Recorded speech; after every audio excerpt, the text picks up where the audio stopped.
Alam niyo mga sangkay, nakakaawa din po itong mga opisyal sa Pilipinas no na madali pong maloko dahil mga sangkay hindi marunong mag-verify at kumbaga hindi po talaga sila marunong pero naging bigla na lamang pong namuno sa ating bansa dahil din sa mga Pilipinong nag-elect sa kanila. Ngayon kasi mga sangkay, may nangyari kay Robin Padilla.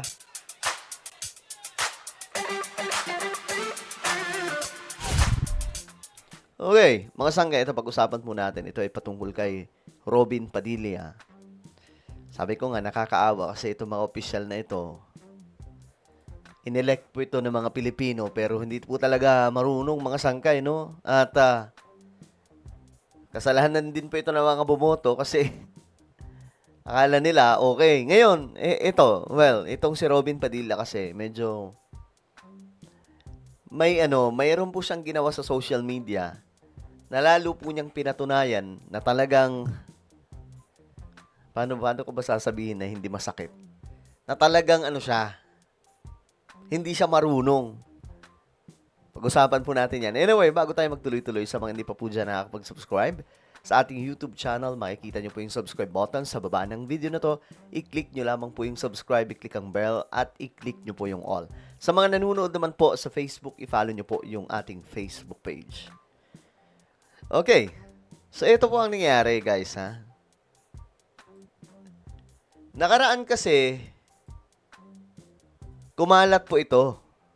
May mga nakikita akong nagpo-post nito eh. Ayan,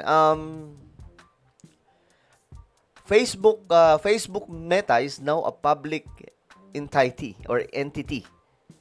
Every member must post a note like this. Itong post na ito mga sangkay, gagawin mo daw para hindi pakialaman yung mga personal data mo. Hindi mo papahintulutan yung Facebook or Meta na gamitin ang anumang mga personal data na mayroon ka sa Facebook mo. Ngayon, mga sangkay, alam naman po natin na walang kakwentang-kwentang bagay ito. Alam naman po natin na walang kakwentang-kwentang bagay ito, mga sangkay. Ewan ko sino nagpauso niyan.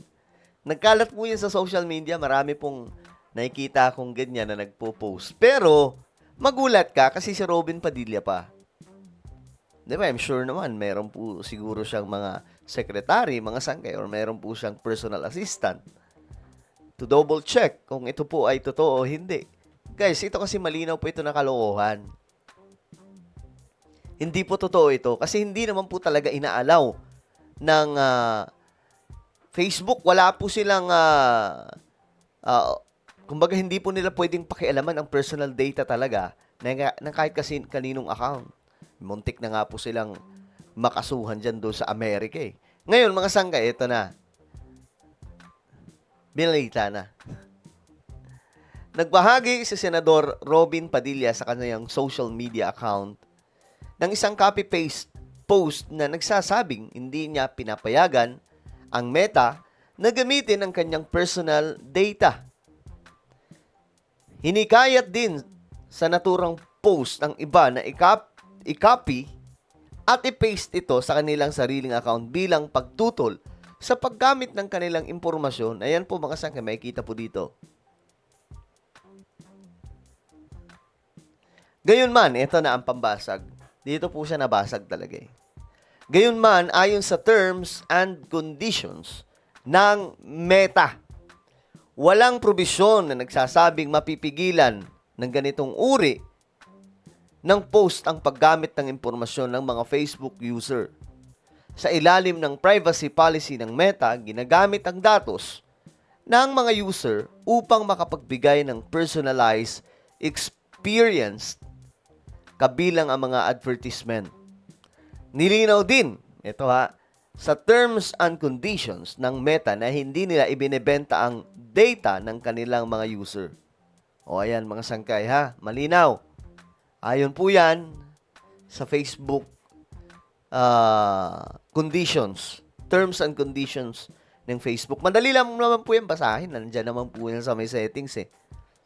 'Di ba? Nasa may settings po yan mga sangkay. So, dapat, alam po kaagad ito ni Robin Padilla. Dapat siguro kumukonsulta muna siya sa mga ano niya, mga staff niya bago niya gawin yung pagpo-post ng mga ganitong klaseng uri ng posting. Hindi ko nga alam kung nandyan pa yan ngayon. I-check po natin. No? Double check po natin kung sakali. Baka andyan pa eh. Double check natin para malaman po natin. Robin Padilla. Ayun, ito. May 8 million followers. Nagsalita na pala siya dito. To Robin Padilla, binura na ang kanyang viral post. Kita niyo mga sangkay, binura na po ni Robin Padilla yung kanyang post sa Facebook. Nilinaw niyang in good faith ang intensyon niya. Well, good faith man yan. Bahala ka na kung anong trip mo. Basta, ang ano doon, ang ano natin, dapat nagve-verify muna siya. Ayan o, matapos umani ang batiko sa mga netizens, binura ni Senator Robin Padilla ang umano'y copy-paste post sa Meta Data Privacy. Kita nyo yan mga sangkay? Nagbura siya. Ay naku po, sabi ko nga sa inyo, nakakaawa din talaga minsan yung mga opisyal na bigla na lang nauupo dahil kahit wala pong alam, nandyan sila.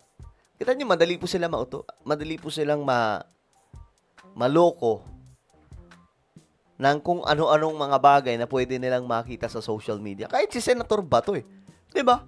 Ni Senator Bato, naalala ko last time, nung hindi pa po siya nagtatago, nag-share po siya ng isang AI-generated video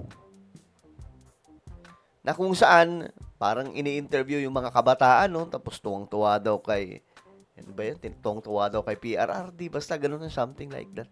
AI-generated video, paniwalang paniwala. So, may mga tao talaga na hindi po fit sa kanilang, hindi po sila pasok yung level nila sa kanilang pinupuntahan.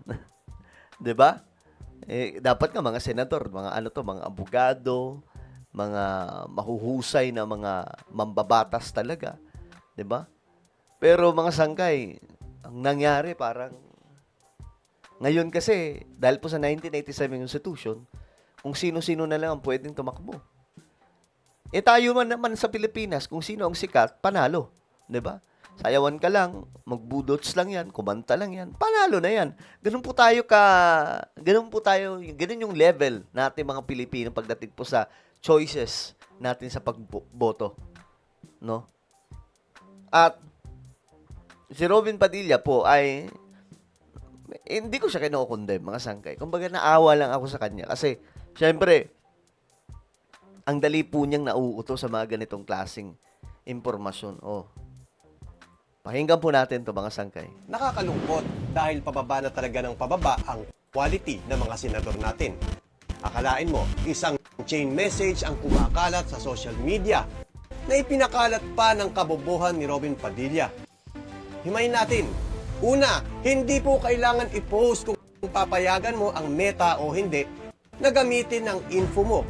Dahil kapag ikaw ay nag-create ng Facebook, ay mayroon na itong tinatawag na terms and condition. Ayun. Ikalawa, ang data mo ay nasa iyong mga kamay. Kaya nga mayroon settings na kung saan pwede mong i-share o hindi. Ngayon, involved na naman ang isang tangang senador na itago na lang natin sa pangalan Robin Padilla sa isang kabubuhan. At sure ako, maraming DDS din na bobo ang nabiktima ng katangahan ni Robin Padilla. Wait lang, natawa ako sa mga banat. Aray na. Aray ko, mga sangkay. Ay, nako po. Pero ayun na nga, no? Sana next time mag-ingat po. Mag-ingat po sa mga pinopost. Okay lang, magkamali, mga katulad natin, di ba? Magkamali tayo pagdating sa posting. Kasi hindi naman tayo official eh. Hindi naman ako, magpo-post ako na may mali, burahin ko lang yan, okay na. Pero pag senador ka, ibang level mo. May mga ano ka, may mga assistant ka diyan, may staff ka na nagve-verify sa lahat po ng gagawin mo. So, sana maging maging aral sa atin no na sana pag next time pagboboto po tayo, yung mataas po yung level yung natin kasi tulad po nito, mga sangkay, anak ng tokwa, tayo. Ay, nako po. Ibig sabihin lang kasi nito, kapag may mga ganitong klaseng opisyal, madali lang po silang mauto. Hindi po sila yung tipong yung kayang depensahan ang kanilang sarili. Madali lamang po silang mauto sa mga bagay-bagay na pwede nilang makita sa paligid. Alright? So ano po ang inyong opinion? Comment down below. Meron tayong YouTube channel. Ito po isang Revelation. Hanapin nyo po ito sa YouTube ngayon din. Kapag nakita nyo na, i-click nyo po yung subscribe, click ang bell, at i-click nyo po yung all. Ako na po ay magpapaalam. Mag-iingat pong lahat. God bless everyone.